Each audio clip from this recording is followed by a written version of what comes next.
আজকে চলে এসেছি আবার বোট হ্যান্ড এক্সটেনশন করতে। তো ক্লায়েন্ট ফটো পাঠিয়েছিল, আর কিছুটা আমার পছন্দের কিছুটা ওনার পছন্দের। হ্যাঁ, চলো শুরু করছি।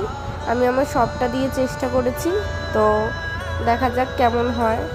হ্যাঁ, আর তোমরাও যদি বুক করতে চাও তো ঝটপট আমাকে বুকিং করে নাও, স্ক্রিনে দেওয়া নাম্বারে বুক করতে পারো। একটা স্পেশাল অফার চলছে জামাই ষষ্ঠী, ঝটপট বুক করে নাও। তো চলো দেখা যাক ফাইনাল রেজাল্টটা। তো এটা হচ্ছে ফাইনাল রেজাল্ট। তো কেউ যদি আমাকে কমেন্ট করে বলবে যে কেমন হচ্ছে, তাহলে আমার যদি কোনো ভুল হয়ে থাকে তাহলে আমি সেটা ঠিক করে নিতে পারবো। তো তোমরা প্লিজ বলবে যে কেমন হয়েছে, কোথাও ভুল হয়েছে কি না, ঠিক আছে? তো ওনার মেয়েও করিয়েছে, দুটো এক্সটেনশান হয়েছিল, তো এটা ওনার মেয়ের এক্সটেনশান। তো এটাও কেমন হয়েছে একটু জানাবে। এটা ম্যাটের উপর দিয়ে হয়েছে, আর ওটা গ্লিটারের উপর দিয়ে কাকিমা করেছে। কাকিমার মেয়ে এটা ম্যাট শেডের মধ্যে করে